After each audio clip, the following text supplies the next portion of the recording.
Okay. This is the Thursday, April 16th meeting of the Athens-Clarke County Audit Committee. Should we go ahead and call roll? Public. Stephanie, could you go ahead and do that?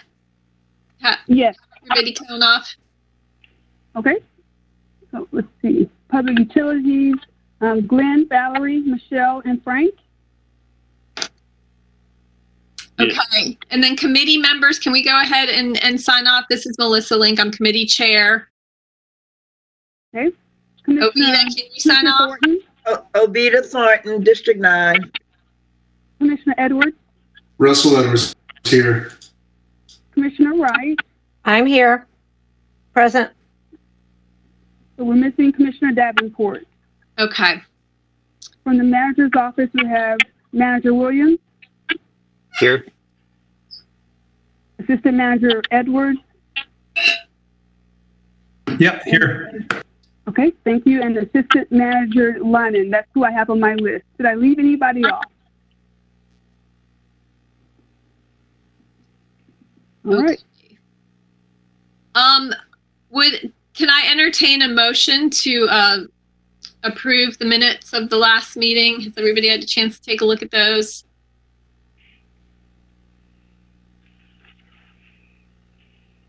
I make a motion that we accept the minutes from the last meeting. I did read them. Okay. Anyone want to second that? Hello? Okay, I'm sorry. I'm doing what you did, Melissa. I'm trying to get one computer with the information and the other. I'm flipping back and forth. Yeah. I'll second the motion to approve the minutes. All in favor? Aye. Aye. Aye. Okay. All right. Let's go ahead and move on to our work plan activity. We've got 4 audits, either completed or very, very near completion. The auditor can go ahead and give us an update on those. Sure. Can you all see the screen, the report that I have pulled up? Yes, we can see it. Okay, I also great. have a second computer here I'm looking at stuff on. Okay. For the inmate medical contract review, the written portion is complete, and we're in the final stages of data analysis. The estimated completion time of that report is 2 weeks. The Water Business Office audit is complete. The draft report was submitted to the department and the manager's office on February 10th, and a response was received on March 11th. The next one is the Fleet Management Program. We're in the final stages of data analysis with this audit, and the completion date for this audit is 30 days. And I'll turn over the meeting to Jill to speak on the Animal Services Department update. Okay. All right. The Animal Services, can everybody hear me? Yes. Yes. Okay. Animal Services, we luckily, before we all ended up being sheltered in place, we were able to get the staff interviews done. And we had planned to do the week of the 20th or around that following week after the 20th of March to do the interviews with stakeholders. Obviously, that has been placed a little bit on hold, but this has given us an opportunity to go through and look at a lot of the data that we had already received from the document request from all 5 departments, and have already started to analyze and put in a little bit of data based on the interviews and the survey results from both the employees and the public. So we have been able to at least get started on that. We're going to be looking at, once we have the okay to go ahead and start filtering a little bit back in, we'll start looking at doing the observations of animal services and start being able to fold that into the report as well. Obviously, COVID is kind of guiding us as to where we're going to be and how long this is going to take. Mm-hmm. But with any luck, we will hopefully in June, I would think, at the latest.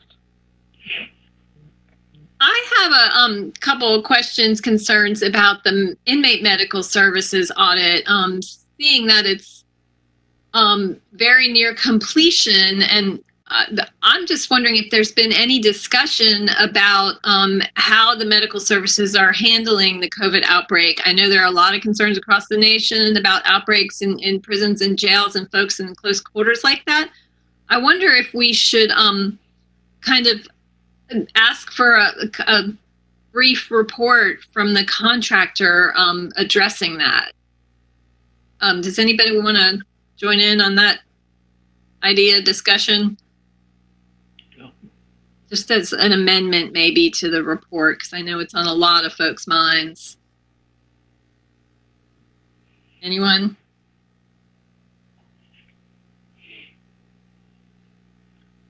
Is everybody's mic on?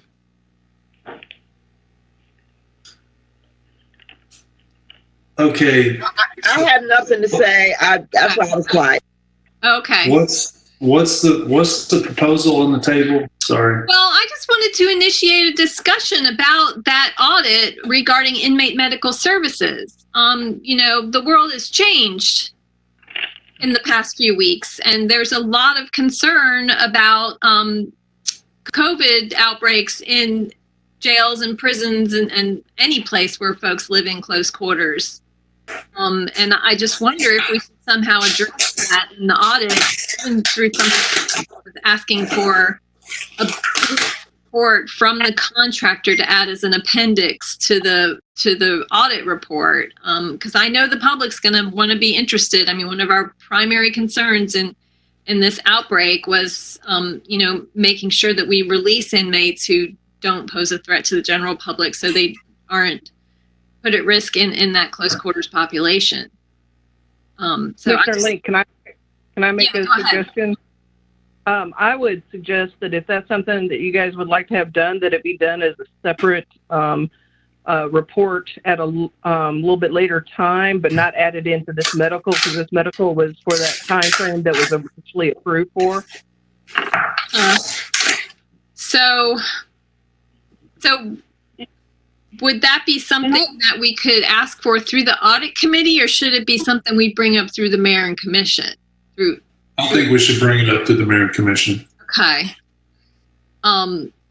Yeah, I mean, I know there's a lot of concern in the community, and that, there's more and more information being revealed in other cities across the nation. And I know we did make some concerted efforts early on to get that jail population down, so we didn't have those high risks. So it would be good to have some clear information on what's going on at our jail. Yeah, I think directing questions through the manager's office would probably be the quickest way to get some concrete information there. Okay. Maybe we can bring this up through the rest of the commission and talk to the manager more about it. Melissa? Yeah. This is Allison. Looking down at the item 7 on our agenda, wouldn't that request fit in that we would be asking for that to be added to the work plan? I mean, the work plan is for brand new audits. I mean, if we wanted to request this, I don't know that it would be necessary to request a whole new audit, but. No, I meant the separate, as Jill was recommending, it be a separate entity because the time frame doesn't match the other, concluded time frame. It just it seems to help me out that we already did an amendment to the sheriff's office, and we went from the committee up to the mayor and commission, got it approved. And I think this whole category of the inmate medical services contract was part of that. You see what I mean? That's how it's separate. It was an extension of the sheriff's office. Yeah, and so I think to follow the same process that we've done for everything else, it falls under a work plan. I don't know if it's called an amendment or an update, but the recommendation could come out of audit committee. And then it would be put into an agenda for the mayor and commission to approve that the time is spent on that topic. Okay. I mean, in my eyes, I don't think it's anything that the audit office would necessarily spend time on. It would just be a request to that contractor to provide us with some kind of brief report on how this crisis is impacting medical services at the jail. Well, that's the process that I would be supportive of. Okay. So does anybody on the as a committee, could we like to... Can I make one comment, Commissioner Lee? Yeah, sure. About 3 or 4 months ago, Attorney Drake advised us to revise the focus of this review. Instead of inmate medical services, we agreed and we discussed and agreed on evaluating the contract compliance and the spending, medical spending. And so that's what we've been focused on.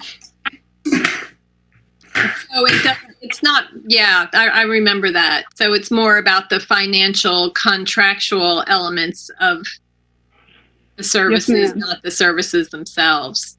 Okay, Correct. well then maybe this is a discussion for the full mayor and commission and basically direct requests.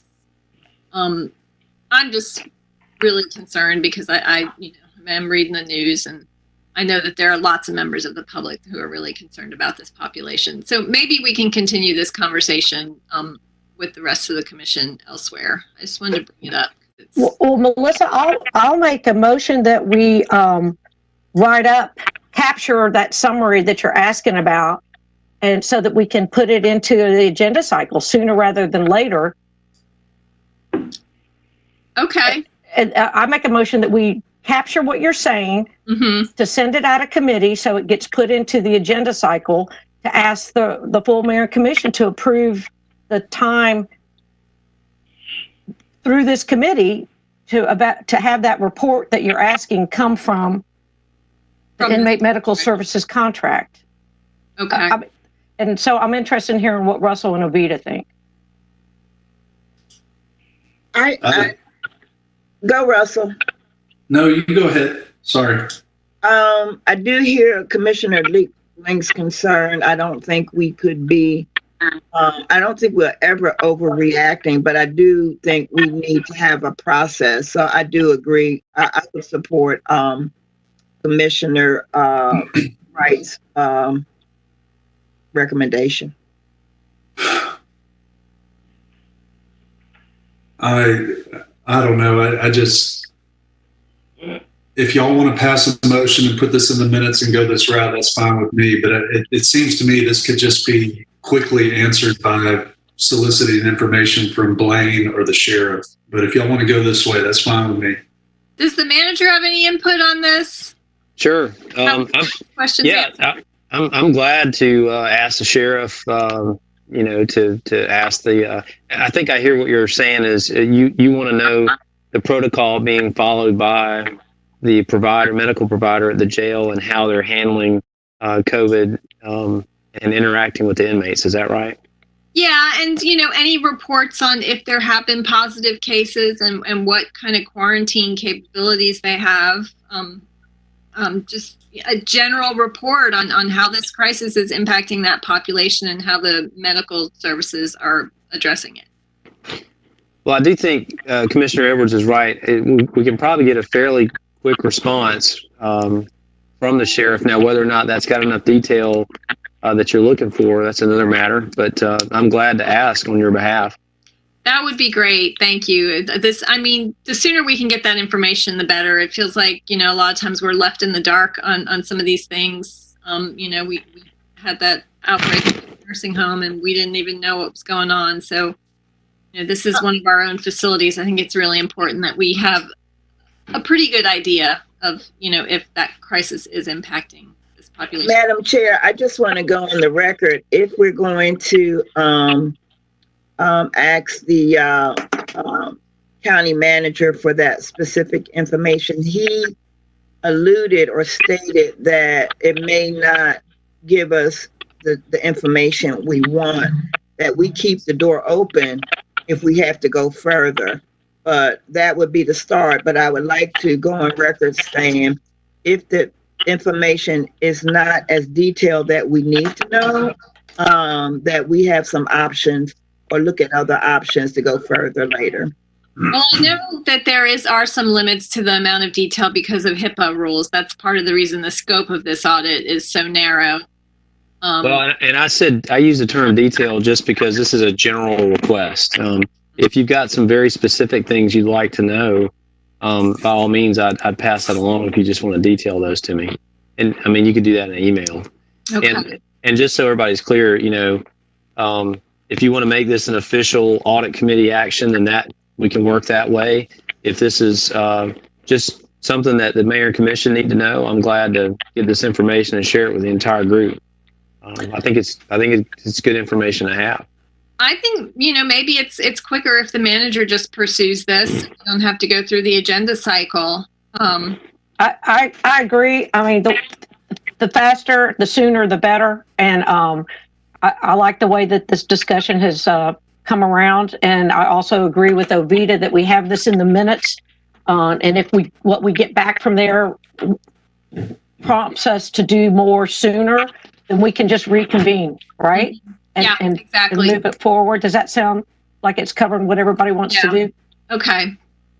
So do you want to withdraw that motion and just let the manager pursue these questions?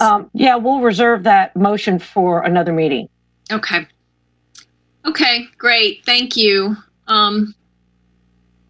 Okay, let's move on to our next item on the agenda. Hold on. Working on a different computer here, so. We have an agenda item regarding the audit process.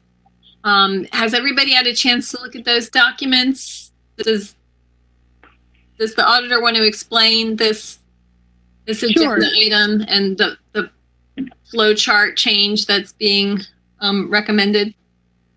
Sure. Well, I'll start by saying that in late 2017, I discovered an audit process flowchart on the shared drive, and it was from 1995, and it was approved by the mayor and commission. The process for conducting operational audits has evolved tremendously over the last 25 years. So at the very next audit committee meeting, I brought the flowchart to the audit committee's attention, and there was discussion and a recommendation to update the flowchart. One of the audit steps was left on the process map by accident, and that is on the third line that states the draft report is given to the department under study to verify data and findings. That box should have come off. We've not ever done that since the office has been reopened almost 6 years now. We usually complete a draft report, submit the draft report. Prior to submitting a draft report, we have a meeting with the department, and it's called the exit conference. During that conference, we sit down with the department directors and we discuss the findings of the audit. And the goal is to make sure that we understand, all the information that we learned and collected during our research, that we interpreted it correctly. And if not, we make changes before submitting the draft. And if so, we go ahead and send out the draft to the department and to the manager's office for approval. This new agenda will accomplish three things. It'll remove that box in the process map. And this new process flowchart will actually match a document, which is attachment B, which is titled the Internal Audit Process. We give this document out to every department head at the very beginning of every single audit to basically establish the relationship, explain the process, and also talk about the scope and the elements that we will be evaluating throughout the process. There are several things that we cover, but it's called the entrance conference, and we always leave a copy with the department. So the flowchart actually overlaps with this internal audit process. And then the attachment C is the visual flow chart. So another highlight I wanted to mention, the third thing that is important to note is that over the last few years, commissioners have made a few recommendations that they would prefer we add to the audit process. By doing this update at this time, we will be able to add those items, which are those last 3 boxes at the very bottom. Those are all new. Mm-hmm.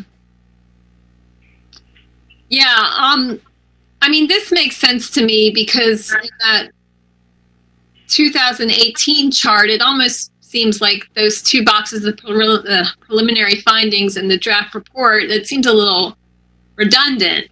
You know, the findings that end up in the report can be addressed with the department in a singular process. And yeah, I mean, it makes sense to me. And if you're handing this initial document to the department at the outset, we should stick to that document as much as possible. And I do know there's been interest from the Fuller Commission to have an opportunity to have some insight on these audits before a final acceptance of them. So, you know, adding that opportunity at the end, I think makes sense. Anybody else have any input? I do, just because I was involved with a process and what the January 2018 process, what was happening, part of what was happening there, I think, was because it was starting with the sheriff's office that is not, it's a constitutional officer, right? Yeah. So the flow chart was updated at that time, and I get it that we missed that box maybe coming out from what's coming recommended. I'm not questioning that. But in January 2018, because we were auditing a constitutional officer, we had 2 flow charts. One's titled Audit Process for Departments under the Manager's Office, approved by the Mayor and Commission, similar to what is at the top of the first part of Attachment A. See where it says Audit Process? Yeah. But it was titled Audit Process for Departments under the Manager's Office, right? And then the second flow chart that was approved at that time was Audit Process for Elected and Constitutional Officers, in parentheses, for clarification, departments and offices not under the Manager's Office. So I think when this moves forward, I think that it would be beneficial for us to also continue to group these together so that the flow charts are capturing this change for both groups of that I just described. Okay. Does that make sense? So there are 2 different flow charts out there, and we need to make sure they both kind of line up when it comes to this submittal process, this department submittal draft. That's process. right. That's right. That's right. And I'll be quiet so that the Office of Operational Analysis can speak to that. Okay. Thank you, Commissioner Wright. That's a great point. I will update the flow chart for the constitutional officers, and I will add that as an additional attachment. Does anybody else have any input on this? Mm-hmm. Okay. All right. Then let's move on. Sorry, I'm scrolling all the way back up to my agenda. Okay, we have our water business office. Excuse Melissa, don't we need to vote? Isn't that supposed to leave the committee and go to the Mayor and Commission? Yeah, that's true. Sorry, thanks for catching that. Does anybody want to entertain a motion to move this on to the full commission for a vote? I motion. Oh, look, Patrick's here. Yay! Welcome. Yay! Hey, Patrick. Second that. I'll second it, and I'm I'm okay passing it forward without us reviewing the new agenda item that would be processed to include the other chart. But can we see it just as eyes on it through email before it goes to the? I'll the update it in the updated. morning, Commissioner Wright, and I will send it out. I'll update it tomorrow morning and send it out before I upload it to the system, so you see it tomorrow. Whenever it fits in the schedule is fine by me, but if we just get it before we see it in the packet, is that okay, Melissa? Yeah, that's fine. Yeah, if we can get a quick look at it. Okay. And Melissa, if I might, this is Blaine, just for y'all vote. And Stephanie and I talked about this briefly yesterday, but after approximately 30 days, the department's response is folded into the audit report. And we both agreed on the call yesterday that the manager's office response and the department's response are made it simultaneously. And if you'll remember, I think we did that with leisure services. Mm-hmm. But I just want to be clear, it says manager's office and department in a previous box, and then it just says the department. And just understanding that both of those are together. Okay. There is a typo that we're going to correct. That's correct. Thank you, Blaine. Thank you, Stephanie. Mm-hmm. Okay. And then Stephanie, you'll let us know if when you get to the constitutional officers flow chart. I guess we'll just see it when it comes out. And it'll be called the 2020 version of the other one. Okay. Yes, ma'am. Okay. Okay. Okay. Okay. All right. Well, let's move on to the water business office. I think we need to vote. We've got a motion and a second. Did anybody second? I don't know if anybody seconded. I did. Okay. All in favor? Aye. Aye. All right. Okay. Now let's move on to the new audit. Do you want to, first of all, did everybody get a chance to read this? I hope, and to read the attachments and the responses and stuff. Stephanie, do you want to give a kind of a summary of what we've got going on here?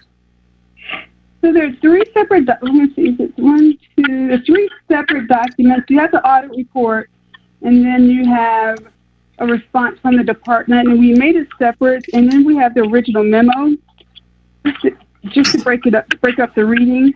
The audit report includes the department's response, and that is right here. It starts on, I believe, page 22 of the document, but it's actually page 46 of the PDF.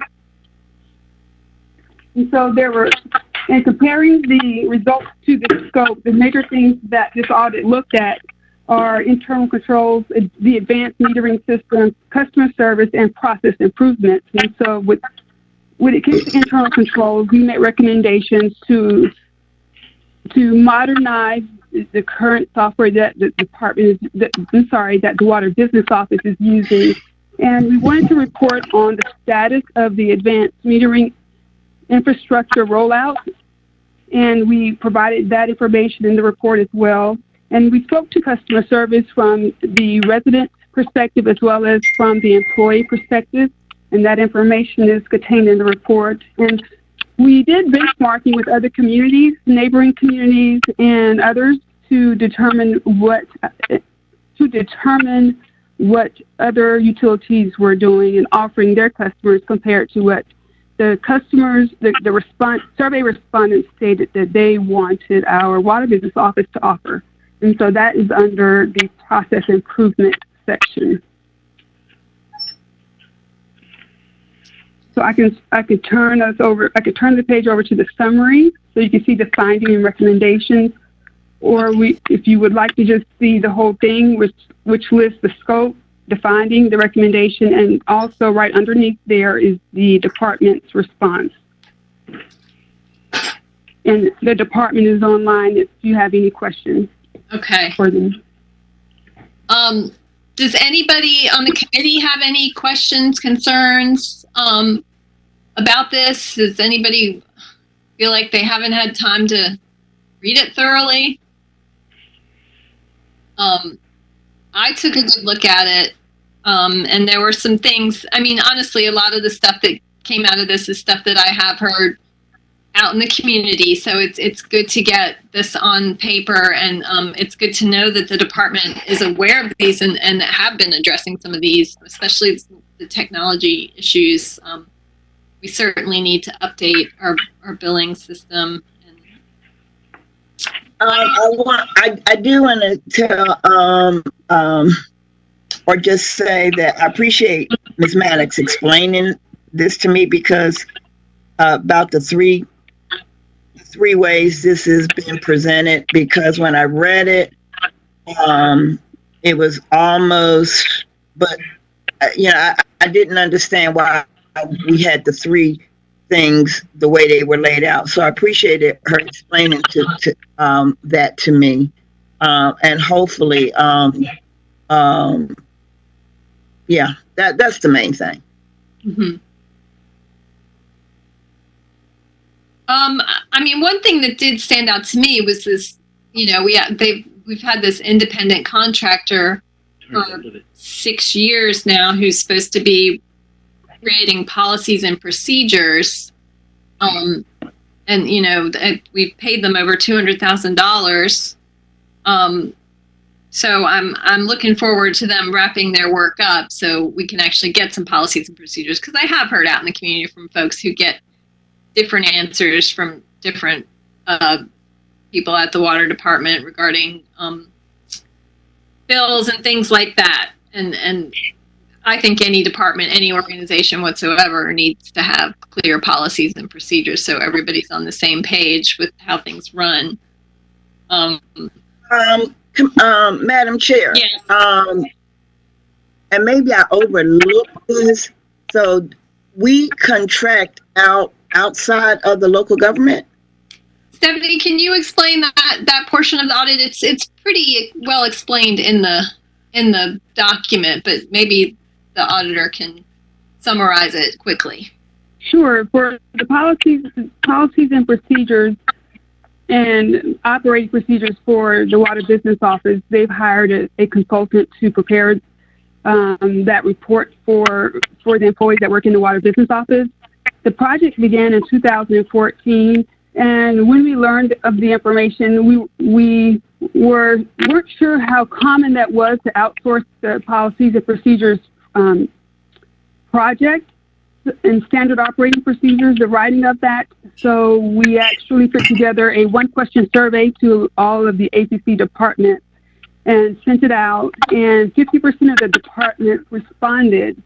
And of the departments that responded, 55% stated that they wrote their own policies and procedures. They were available to employees, and they were done in-house. And so that was what the overarching takeaway was. About 50% of the departments who responded, they're all written in-house. Well, I guess now my red flag is going up, and this is probably not for this conversation, Madam Chair. This is not for the Audit Committee, but it will be very interesting to me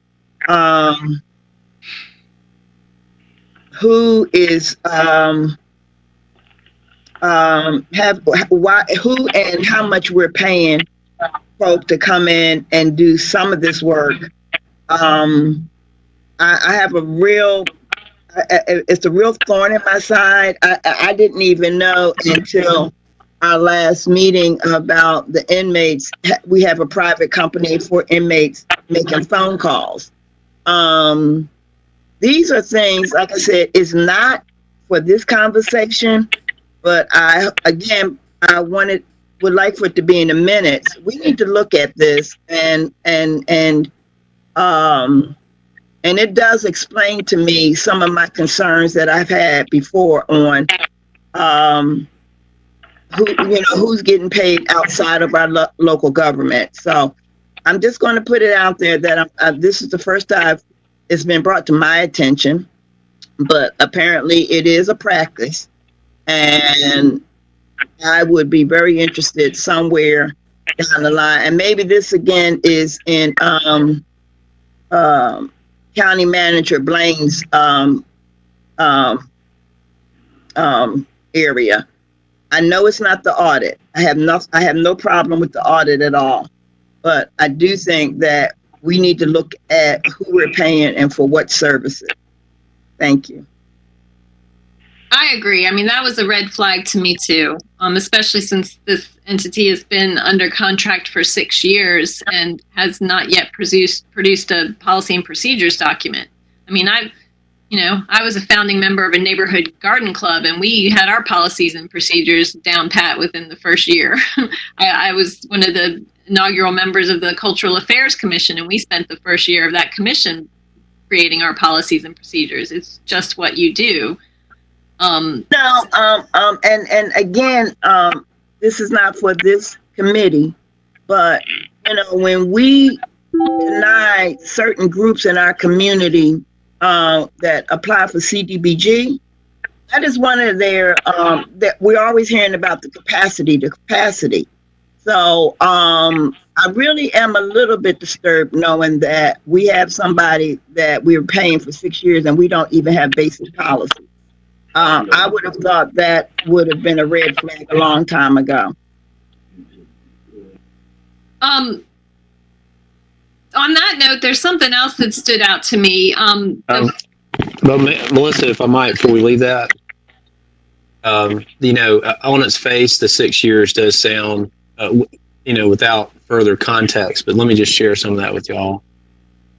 First off, these folks were brought on board to do that. If you'll remember, the AMI, the Automated Metering Initiative, has taken some years to implement. And so the other thing that's part of this is we've got an aging AS400 server that our current software, HTE, runs off of. And it's in need of replacement. And we've done this in other areas of our government.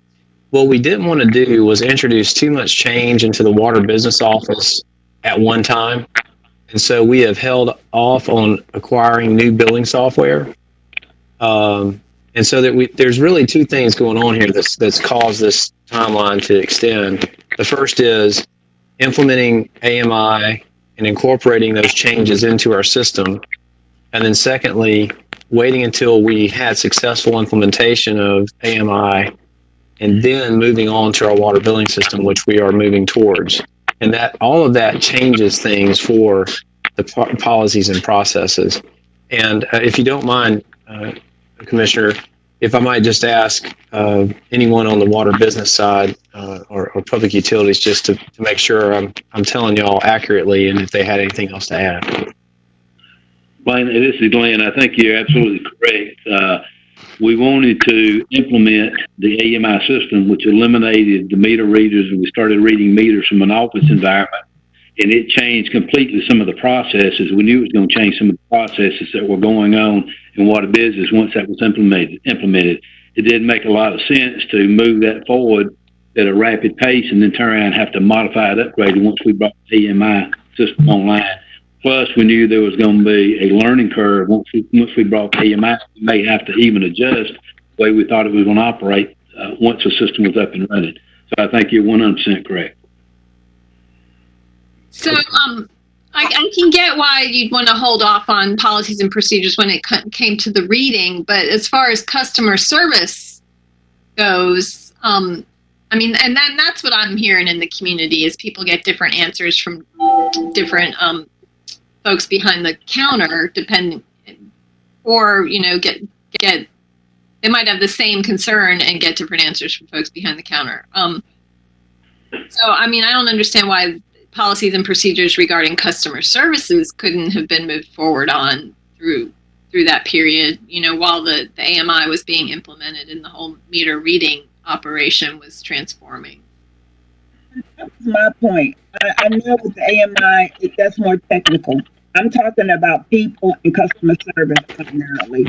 And if we knew that our software was outdated, I don't know why, and I don't know how outdated it was or is.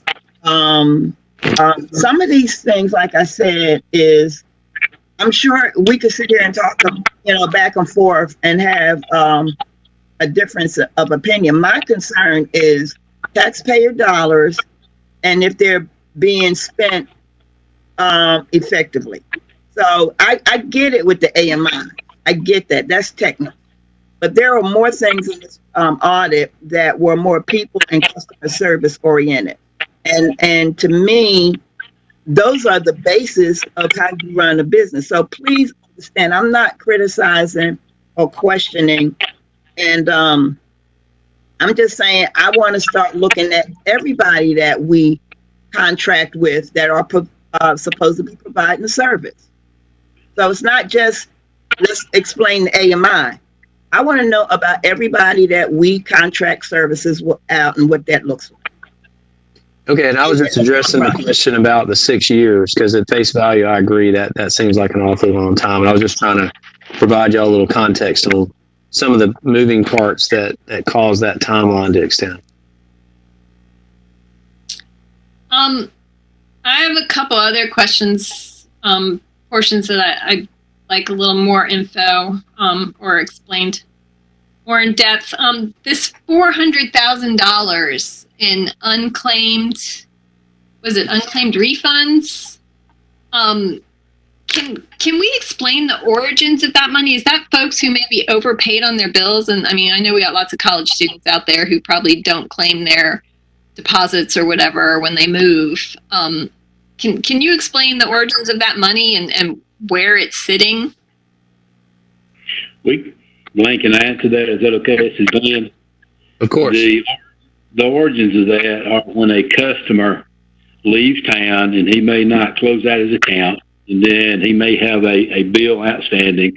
We'll take the deposits that were made and settle up that account, and then it will leave a balance of monies there. We found out several years ago that there was a state law passed that required, after I think it's a 5-year period of time, that money is forwarded to the state.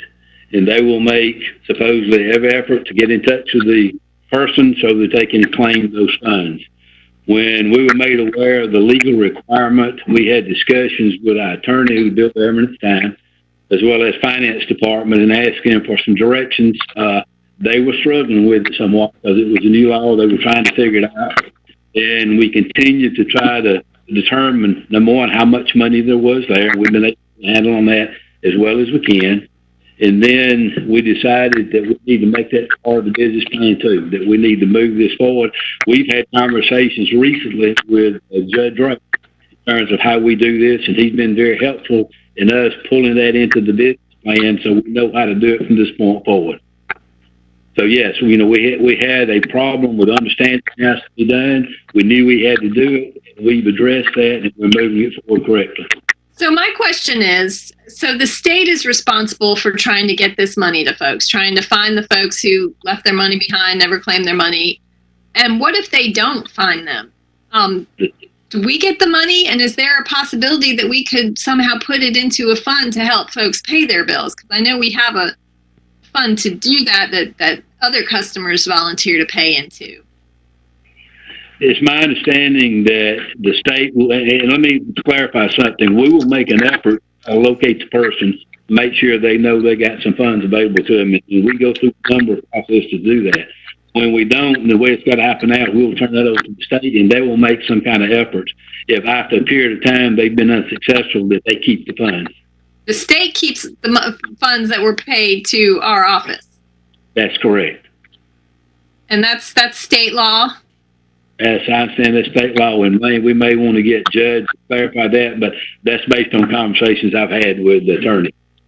Yeah, I mean, it doesn't seem fair that the state gets money that was paid in our county, and what does the state do with it? Do they have a designated fund that they put it into?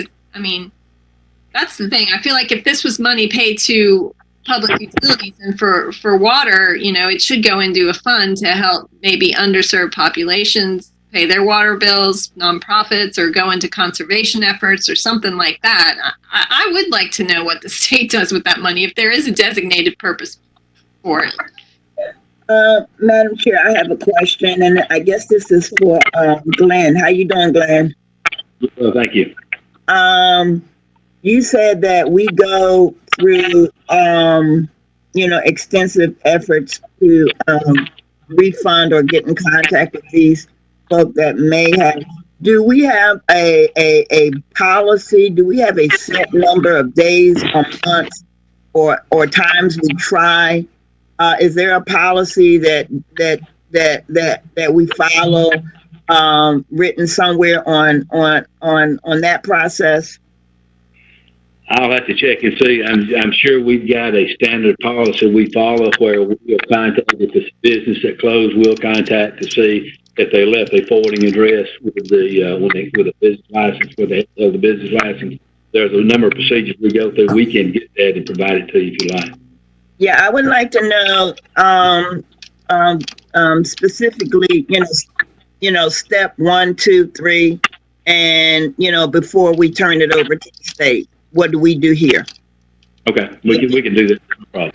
I agree. I mean, and honestly, I feel like that policy should be relayed to customers as soon as they sign up for water service. So they know that, if there's any leftover money, they have this many days to claim it. Otherwise, it goes forward to the state.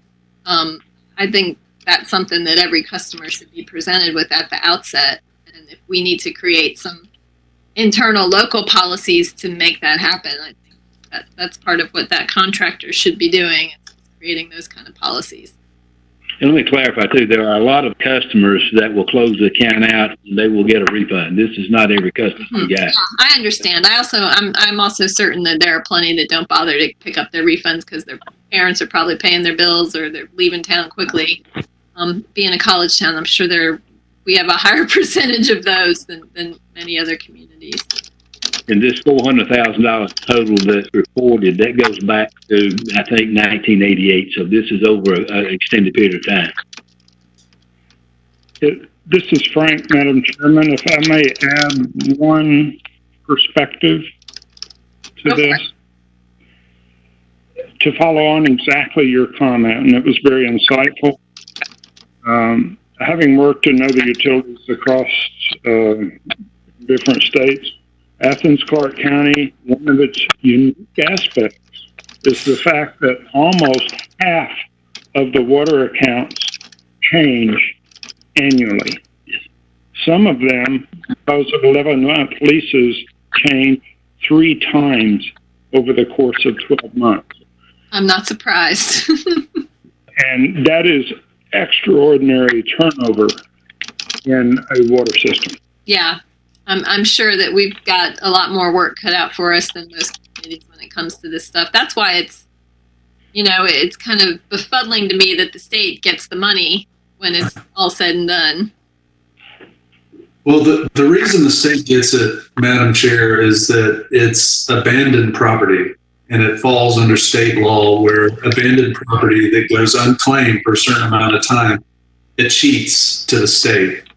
These are funds that are not claimed. They don't belong to us. These are unclaimed funds that belong to somebody else. We conduct our due diligence to find that person, but we can't hold on to it forever. This is a stopgap policy that probably in the long run helps out our bookkeeping. So we can take this off of our books and relieve ourselves of the liability of holding on to this money for so long. It cheats to the state. So does $40,000 over 30 years is pretty minor in the grand scheme of the budget of the Water Business Office. I just feel like, it's money that was paid to our local utility, to a service that we maintain as a local municipality. No, but it's not. It's not, though. It's money that's owed to the ratepayer. Yeah. It doesn't belong to us. It belongs to them. Yeah, it would have been refunded to the ratepayer if they hadn't abandoned it. I mean, a couple of weeks ago we voted on, reducing the amount of time that our police force holds on to lost and stolen or abandoned. Does that go to the state? Manager maybe can answer that. That discussion we had a couple weeks ago about ACCPD and abandoned property that our police force has, does that go to the state? From what I understand, we have auctions every once in a while. Well, we can't auction off cash. I mean, it has to go back. And if we need to change this, we need to issue a recommendation to our state legislative delegation, because I think that it is something we should bring up to our state legislative delegation, because I feel like if these are abandoned funds that were paid to Athens-Clarke County Public Utilities for a service that we maintain, they could go into continuing to maintain that service, or to a fund that could help folks in our community pay those bills. Yeah, but these are surplus funds paid. These do not belong to us. These belong to the ratepayer. Yeah, but the ratepayers. This would be a dramatic rewriting of state law. Yeah. I'd like to bring it up with our legislators. I might make a call on one or two of them and find out if they have any insight on it. Let's move on. Does anyone have any Madam Chair, I want to say I totally understand Commissioner Edwards, and I get it. I think these are the kind of things that the average citizen does not know. It's a matter of knowing. I mean, I don't even have a problem with where the money goes, but I don't even think we can even address these things if we don't know. So I think we need to put this on our list as conversations with our delegates in the future. But this is something I didn't know. And even though that is a small amount of money over that period of time, it's just the information, and we keep struggling with being transparent. But you can't be transparent if you don't know. So this is something I think we need to somebody needs to, write a note that this is one of those things we need to have a conversation with our delegates, no matter where the money ends up at. So I don't have no strong feeling about that. I'm just learning, and I want to make sure that what I'm learning, I can share, and other people will also know. Yeah. May I make a quick comment, Madam Chair? Pardon? Madam Chair, may I make a quick comment? Yeah, please. I think in 2020, most people expect for any type of refund to be automatically sent to them, even if they've overpaid, if the parent overpaid, or if the student has moved. And most people, when they move, they submit a change of address. So I think it may be a simple remedy to just send it out, just send the refund back to the customer with the last address or the change of address. I've moved several times, and I've received the balance or the amount that I overpaid just without having to request it or send a letter or without having to call. And I think there are people who don't expect to have to do those things. So this is part of our billing services. This is, as we update our billing services, we could incorporate a process by which these refunds are automatically refunded, and we don't end up with this wad of leftover money that ultimately ends up going to the state. Because $400,000 is not much over the course of 30 plus years, but it could, if we have these charitable funds that could help people pay their bills, it could help a lot of people pay their bills. It's about $10,000 a year. Mm-hmm. Madam Chair, this goes back to policy. This is what this goes back to. What is our policy? And so one respect is, working with our delegates. But the other thing is have a policy that we follow here locally. Yeah. And hopefully that contractor who's been under contract since 2014 can address a policy regarding this, because it is a red flag in the audit, and I am going to do some following up with the state to find out precisely what their policy is and where. I honestly, just out of curiosity, want to know if there's a precise destination for these specific funds at the state level if they're unclaimed. Madam Chairman? Yeah? This is Frank again. one of the reasons we appreciate the audit is that it echoed many of the department's own endeavors and desired improvements. And the new package of policies, some of which will entail ordinance changes, will come before the full mayor and commission fully clothed within the coming months. Yes. That's good to know. Yeah, thank you. Does anyone have any other things they want to bring up that stood out to them in the audit?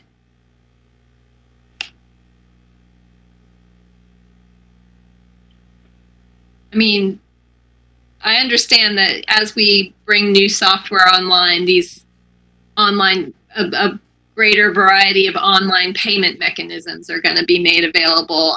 I might ask staff, is there an ETA for that? Estimated time of arrival. I believe in the response we provided, it identified the time. We've gotten the RFP is finished with the situation with sheltering in. It's loaded up some, but we're ready to get with purchasing and get it advertised so we can start evaluating the different softwares and the features they have to offer. So we're getting awfully close, but I think the response that we provided gives you the time frame for doing that. Okay. Madam Chair, Yeah. this is Frank again, if you'll indulge me. Of the 8 findings, the department and management agreed wholeheartedly with 5 of the 8 findings and partly agreed with 3 out of the 8. And one of those had multiple recommendations within the finding, and there might have been perhaps a different way of presenting the information, which resulted in the partial. But there are no disagreements with the audit report. And the Public Utilities Department is 100% with the specific recommendations that came out of the audit. Thank you, Frank. Yeah, I mean, I think this is great. I think, you know, getting all this information out there and it can really help improve our customer service. And you know, I know that technology has been a hurdle. And, you know, I really look forward to seeing us take advantage of some of this new technology so we can address all these findings. I think that some really good information came out of here. Does anybody else have any input? I have just a minor request on just the document presentation. This is a little bit unusual, and if I remember what Stephanie had mentioned was that she divided the audit with from the memo of the reply stuff and then comments. So we've got 3 different sections to read about the audit, but they're all in this one big document of this meeting. Can we have those emailed to us, those 3 different documents? Sure, I apologize, and I'll make sure to do that in the future going forward. Well, no, just as a follow-up right now, like just a follow-up. If I just had those as 3 different things, because it seems to me that, and Stephanie helped me out, you know, this is one of those favorite topics I like of the Audit Committee, folding it together, folding one part into the other. And does this mean that since there's 3 documents that it wasn't folded in? That's correct. Okay, and so then refresh my memory of the next step is folding in? Well, when I divide out the 88-page PDF, The first part of it will be the audit report that already has the department's recommendations folded in. They're already included. Okay. I will separate out the two additional responses. They're two different documents, and I will separate those out so you'll have a total of 3 clear documents. But the report is actually completed and the response is already folded in. Okay. So the details, so let's say there's 3 parts. Part 2 and 3 are there for our information to know what you folded in to 1, the audit of the Water Business Office. Parts 2 and 3 are more additional comments from the department or extra information to perhaps add more context to their feelings or thoughts about the audit or specific technical areas that maybe we didn't go into great detail about. Right. But I mean, like, page 1, there seems to be a discrepancy in the number of miles of pipe or something like that. I mean, can we just get to a clear, correct number without, and you're saying that's been folded in, the corrections in some of the numbers? We did, yes, that's correct. Based on some of the comments that some of the details that were off, we took the information from the department's recommendation and we've already updated the audit report. Okay. All right. I'm catching on. It does reflect the changes. Okay. Thanks for clarifying that. And then it might be that all I need is the audit report by itself. Okay. As a follow-up. I'll send it out. Okay. And Thank you. This is the stage at which it gets sent to the whole commission, correct? So the commission could see it at this point. Where I'm going back to our flow chart, and I guess since we haven't adopted this 2020 flow chart, still at 2018 one.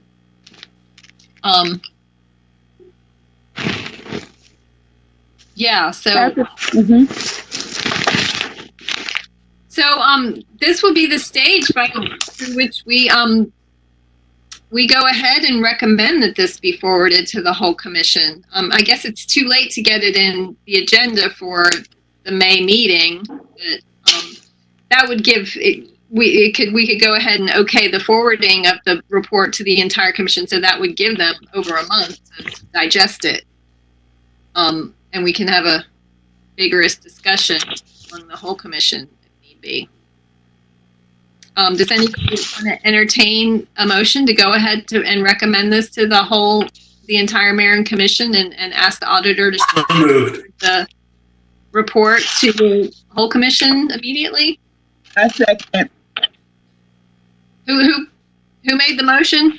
So moved. Okay, and Ovita second. All right, all in favor?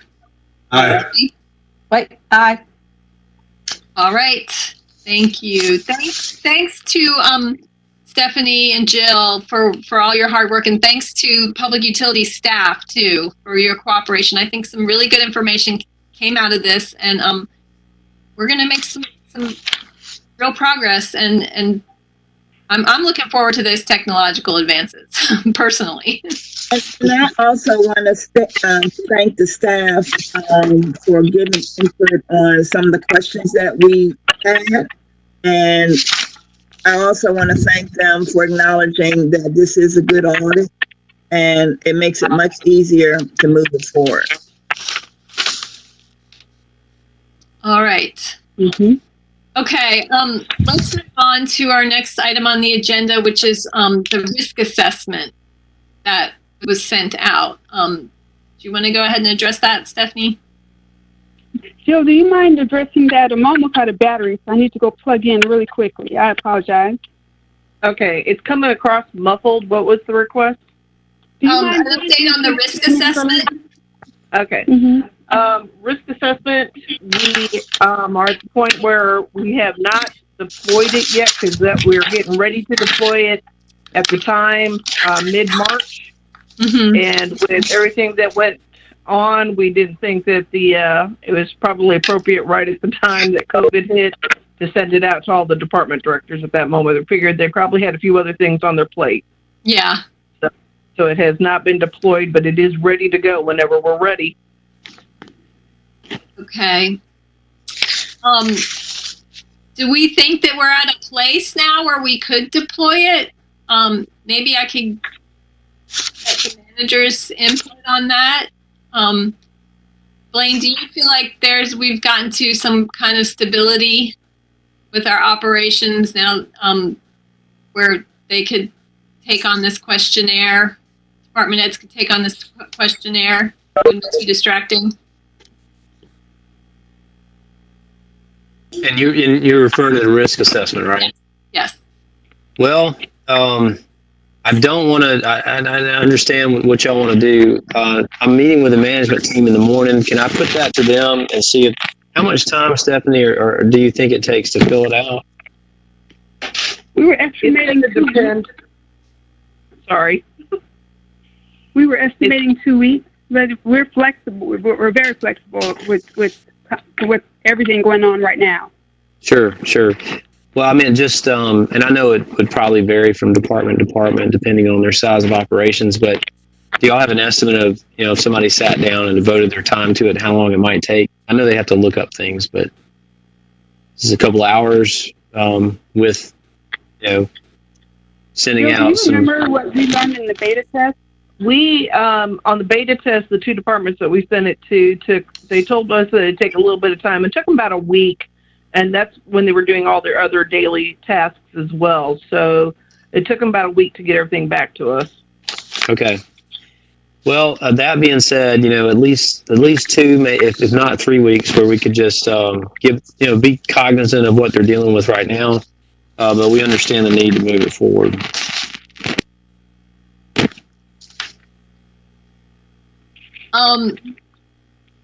Yeah, I mean, we're at a point now where we've got audits wrapping up in the next month, and we really need to develop a work plan and get you guys rolling on the next thing. So I personally would like to see that go out. Does anybody else on the committee have any input on that? And I'm not disagreeing with it going out. I'm just saying if it goes out, just to give them at least 2 to 3 weeks to return it. I think that's totally fair. I don't think we're going to have audits ready in a month. I mean, we got central services close to being done, but animal services maybe halfway at the most done. Yeah. So I don't know if now's I'm reluctant to put one more thing on the departments. I think we can focus on these audits currently being conducted. I'd like to hear from the audit staff about that. The public utilities is off the table now. We're done with that. I also agree with Commissioner Edwards. I think we are, this is a learning curve for all of us. And I would hate to have a setback because we've asked to put too much on this department right now. So I'm agreeing with Commissioner Edwards. I agree with Commissioner Edwards and Thornton as well. I think, let's finish these audits that already are down the pike and let's get those done. And, let's let the department, I think most of the departments right now are already working on reduced capacity as it is now. So, let's hold off on the risk assessment. I agree. Stephanie and Jill, do y'all have any hold off on you mean hold off on the risk assessment or hold off on the work plan? I wasn't sure which one. I think they're talking both, Stephanie. They're talking about holding off on the risk assessment because that's going to determine the work plan. Got it. Okay. I mean, I would like to hear from Stephanie and Jill about, their workload now that the public utilities report is off the table and, we've got a couple other things wrapping up. Are y'all ready? Would you all be ready to start a new audit, or what is the timeline that you would like to see a work plan? Well, I can say that we would not be able to start a new audit before, looking at my notes here, give me one quick second. May before the beginning of May. I am maybe 2 or 3 business days away. I'm waiting on 2 documents from Jean just to finish up the medical contract review. The written portion is done, but I have to do like a few more charts, so the analysis won't take that long, I estimate. But there's some additional analysis that needs to be completed with fleet. I estimate 3 weeks for that. So I would not think we would be able to start anything new before May. And with animal services, we're essentially on hold. I was thinking that maybe we could do the animal services audit in 2 stages. Maybe release, part 1, which would just include all of the interviews with employees as well as our documentation review and any analysis. And then when COVID is over and we're free to actually go out and do observations and interview stakeholders, release a second report, and then at the end combine the 2. But we've not gotten that far in the discussion. It's just an idea right now. So there are several things that are almost done, and we're not sure where we are with animal services. So I would say not before May. So, okay, so May is in 2 weeks. If we need to have a work plan approved before y'all get started on any new audit, it has to go through the agenda cycle and be approved. It's too late to get something on the agenda cycle for May, for the May meeting. So any decisions that are, if we're to get you guys working by the first week of June, we need to make a decision at this meeting or have a meeting before. What's the deadline to get something on the agenda cycle for that June meeting? I can look it up really quick. 1 second. Blaine might have it at the top of his head. Melissa, I have a question while that's being looked up. Yeah. Stephanie said she's waiting for 2 documents from Jean. What is Jean? Is that Jean Spratlin, and what does Jean Spratlin have to do with the audits that are happening? I'm just curious. There are 2 contracts. There are 2 contracts that were missing in the stack. I asked for a list of contracts to cover a period of years, and there are 2 years right in the middle that are missing. So I don't have any numbers to add to the spreadsheet that I'm working on. And so she's pulling those for me, and she said she might have those for me as early as tomorrow or maybe Monday at the latest. I did not realize that they were missing because I was going in order. And so those are the 2. And these are the medical, the health services contract with the vendors, which lists their terms, their annual fees, and their reimbursement, and what the charges are. So I use all of that data and put it into that spreadsheet. Okay, so that's so she's looped in because she's going to the archives basically to pull out what the mayor and commission approved at those checkpoints. Is that correct? She's involved because she has the contracts from when they were voted on by the mayor and commission. Yes, ma'am. Gotcha. And then the people in the medical services actual thing might not. Okay, that makes sense to me. And I guess the other question that might be relevant, but is I just wanted to make sure we were aware of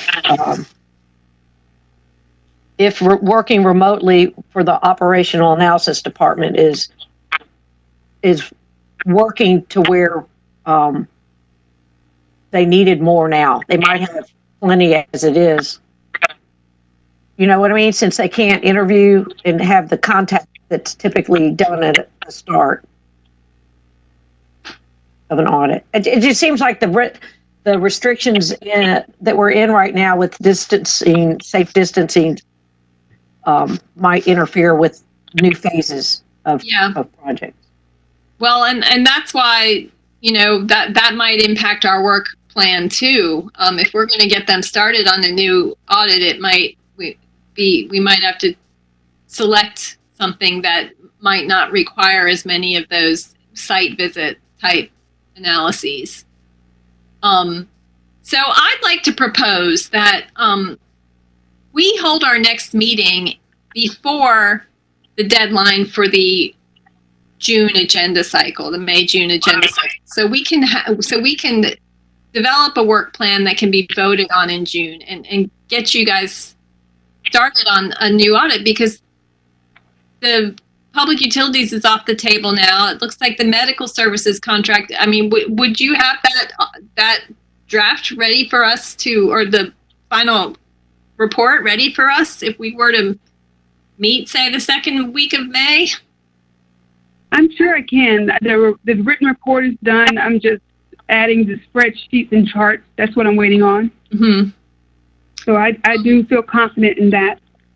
And, what about the central services? I mean, it looks like that will probably be wrapped up around that time as well. I mean, if we don't get you guys a new work plan, there could be several, and one that's approved by the entire commission. There could be a few weeks there where you guys don't have anything on your plate. Actually, I don't anticipate personally that the fleet will be ready till at least mid-May. Okay. And it's still finalizing on the fleet management, and then all the data that we're still going through with the animal services, and going through the survey results from the public and the 5 different departments that we requested documentation from. Putting those together, that'll keep us probably till at least mid-May to end of May. Yeah. Okay. Mm-hmm. So the central services has a bit more, but okay. Well, I want to go ahead and just propose that we have our meeting before that deadline for the agenda, for the May-June agenda. So if we're ready to present and to come up with a new work plan that needs to be voted on June, we can do that. So has anybody found the deadline for that agenda report submittal?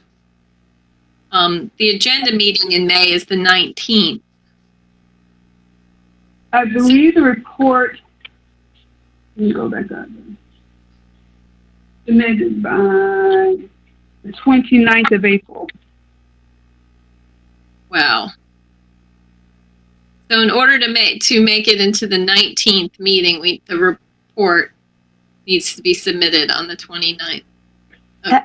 Melissa, can I mention what we talked about last time was that to refer back to the risk assessment tool. Yeah. The mayor and commission voted for that to happen for all the departments. So the way I'm thinking of how that process is that we cannot come up with a work plan idea until we have all that data to see what the risk assessment says for us to know. That's where I'm going with this, is that if we were able to meet and have that risk assessment data and have that inform a work plan that could possibly be voted on during that June meeting. But the risk assessment, Melissa, from my notes that we just talked about it's not going out yet. Well, I'd like to propose that we ask them to send it out. That's where I'm going with this, is that we need to be aware of our timeline and the fact that the entire mayor and commission has to approve a work plan. And so there is some timeliness to it. If we don't present that work plan by a certain time, we're lagging an entire month. Well, I guess I'm a little confused. I thought that the committee just said that they didn't want to add more to staff with everything else that was going on. I'm confused. Well, that's why I'm having this discussion, so we can consider all the factors and hear from staff about. I mean, we want to give the departments a good 3 weeks to be able to do that work assessment, or risk assessment. So if we don't give the go-ahead at this meeting, we're postponing it a whole nother month, and we would be able to develop a work plan till probably July at the earliest. We're probably not even going to have a meeting in July.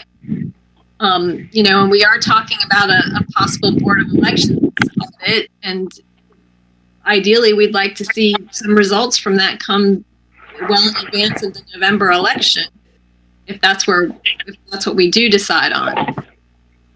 I'm just saying that, I feel like we do need to be aware that, there is a timeliness factor to this. And I personally would like to advocate that we do go ahead and have our assessment sent out and allow departments a full 3 weeks to fill it out so we can address it at our next meeting, and that we schedule our next meeting in a timely manner so that we can analyze that and develop a work plan that can be voted on. I'm going to still. Madam Chair? Yes. I just think we're rushing it, and we might need to let the the Office of the Auditor finish what they have. And if we need to call an emergency meeting, if we get an email or communication from Stephanie that things are done in May, maybe we can have that meeting. But to vote now to add more to that plate, I just think it's in bad taste considering what's going on. Do you have any input on that? I'd like to hear from staff about their workload and how they. Wait, Madam Chair, I've been having my hand up and speaking. Oh, sorry, I can't see your hand. Okay. I do agree. I think that sometimes staff may be reluctant, and we've just have to kind of be say what sometimes staff may not say. I think I'm agreeing with Commissioner Davenport on this. If there is a way and a miracle comes and they say they got the information, we had to have a call meeting.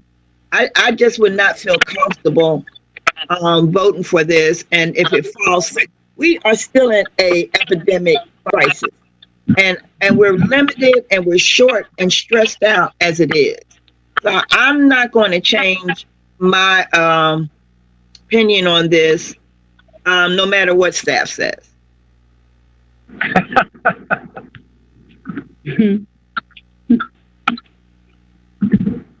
Stephanie, do you have any input on how you foresee the timeline going in the next, say, 3 to 4 to 5 months as far as getting a work plan up and running, and as these audits all kind of wrap up in a relatively short period altogether? I'd like to hear what the audit staff would like to see as far as when they would like to have a work plan presented to them. Well, I appreciate all the feedback, and I really appreciate flexibility. It'd be very nice to complete everything. I don't think we will be able to complete the animal services audit, but it would be very nice to go ahead and finish the the medical contract review, as well as the fleet. We'll totally finish those and send those to you all for review before we jump into a brand new project. So what? Jill, do you have anything to add?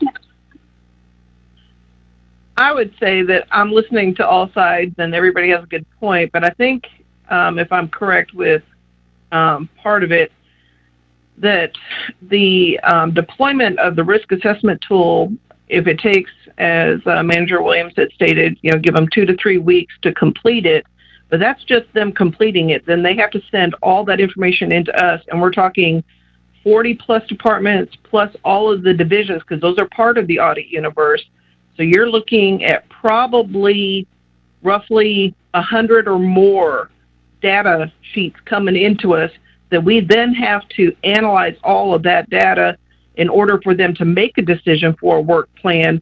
So the deployment of the risk assessment is only might take 3 weeks for the departments to get done, but there's 2 of us in addition to working on the audit report, and that is slowing down, thank goodness for us right now. But I don't know that we would still have it done and analyzed in time for what Commissioner Link is asking for. So it's kind of like yes and no. I can see the deployment of the risk assessment so we could start getting on that information, and I agree with that.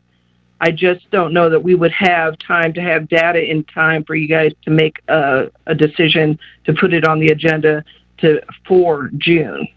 And that's my concern too, is that you guys need time to put that data together. So I feel like we need to give permission to go ahead and send the assessment out sooner rather than later to allow y'all that time. I also want to present something. What if we were to go ahead and just come up with a handful of departments that we're already considering for our work plan and just have you analyze that data for the time being? So we figure out what rises to the top as far as risk for those that we're already kind of thinking about. Does anybody have any input on that process? Personally, I'm sorry, I don't agree with that, because I believe the whole concept of sending it out to everybody was so that it wasn't showing any type of, it was going to be more objective. And if we focus on just these, it's going to give the perception that these were what we wanted all along, so this is what we're going to get. So I personally would think that it'd be better if we sent it out to all of the departments and waited till we got, now if they happen to float to the top, then that's what happens with, and with all the data that we receive. But if they don't, and we have more that have more pressing issues, then it's going to be more objective if we just wait and put everything together. Mm-hmm. Madam Chair? Yeah. I move to table consideration of distributing this risk assessment tool until our next scheduled meeting. I second. All in favor? Aye. Aye. Aye. Aye. I'm going to vote no on that. I feel like the tool should just go out there, but that's my opinion. I'd rather see the information get out there sooner rather than later. So it is at our fingertips if we are ready to move forward, but not voted on that. Well, I'll will go ahead and let the management team know that these are going to be coming in the near future. I understand the need is to move it on, so we'll gauge how they're doing, and we can give you all some feedback, but I'll let them know it's on the horizon. Thank you, Blaine. Thanks, Blaine. Hold on, my computer just tapped out.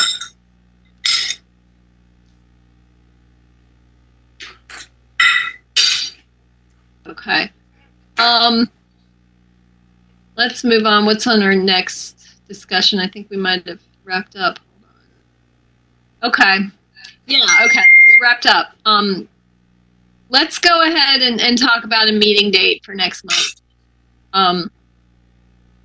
Does anyone have any preferences as far as days of the week? Madam Chair, I don't have any preferences. I got to scoot up, and so whatever you agree to, I'll make it fit my schedule. Thank you. Okay. Anyone else out there?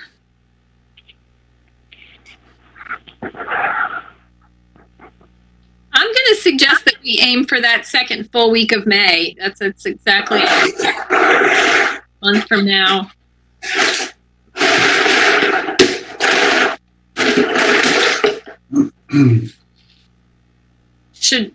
I kind of think a Wednesday or Thursday, the 13th or the 14th. Does anyone have anything to say about either of those days? I'm sorry, I was on a bathroom break. What are we doing? Thank you for not bringing your laptop into the bathroom. We're talking about next month's meeting. The Excellent. I like what you've done while I was gone. Okay. So the 13th at 5 would be, or the 14th would be good for me if everyone else is flexible. I've got a budget review meeting on my schedule for but I don't know if that will have changed. I mean, this is probably something. On Thursday the 14th, I do too. On Thursday the 14th. Yeah. I don't know why that would change. We're heading right into budget. So. I know. So we want to aim for Wednesday? Sure. I've got that as the regularly scheduled time. Okay. That's what we were trying to aim. I like that. Okay. You want to say Wednesday at 5 p.m. or do we? Yes. Is that good for everybody? Melissa, you needed 5:30 just to get from one place to the other, but you don't have that Yeah, right now, right? No, I have to get from like probably the living room where I work all day to my husband's office in the back bedroom. So, 5 o'clock's okay for me. Okay. Okay. Let's do that May 13th. May 13th, 5 p.m. Yes, 5 p.m. And hopefully we'll have that what is it, the medical services audit, and we'll have a lot to talk about. And Melissa, and the part that at the beginning of the meeting when we talked about Blaine asking the sheriff to get some inmate medical services, sort of that little report that we talked about getting. Yeah. So if that comes forward, we'll get that electronically as soon as possible, right? I would think so. Blaine, is that your intention? Yes, I'll send the request tomorrow, and then you know, I can't. I can try to give him a couple weeks, ask him nicely to get it back to us if that works. Yeah. Okay. Yeah, and I mean, I'd be good with you just looping the entire commission in on that. I just think these are general questions dealing with situation in this crisis that needs to be out there. And then just to go back, we had talked about if we're having some sort of resistance to getting some of this information, if we have to have an emergency meeting to amend it and add it to this audit thing, right? We talked about that. So we'll just know more then, and we've got it in the record to circle back around if we need to, right? Well, and if we need to change the scope of the audit, that needs to go before the entire commission. That's right. And so we could circle back around and do that. But let's just see how it goes with the strategy that we talked about. And I'm sorry, I just made the meeting a little bit longer. Sorry. All right. Okay. So we're going to meet again Wednesday the 13th at 5 o'clock. And anybody have anything else to add? Motion to adjourn. Anyone want a second? Second. All in favor? Aye. Aye. All right. Thank you. Thanks, guys, so much. Thanks to staff, audit staff, and the rest of staff for all your work. And talk to y'all soon. Thank you, everybody. Good night. Bye. Bye. Go.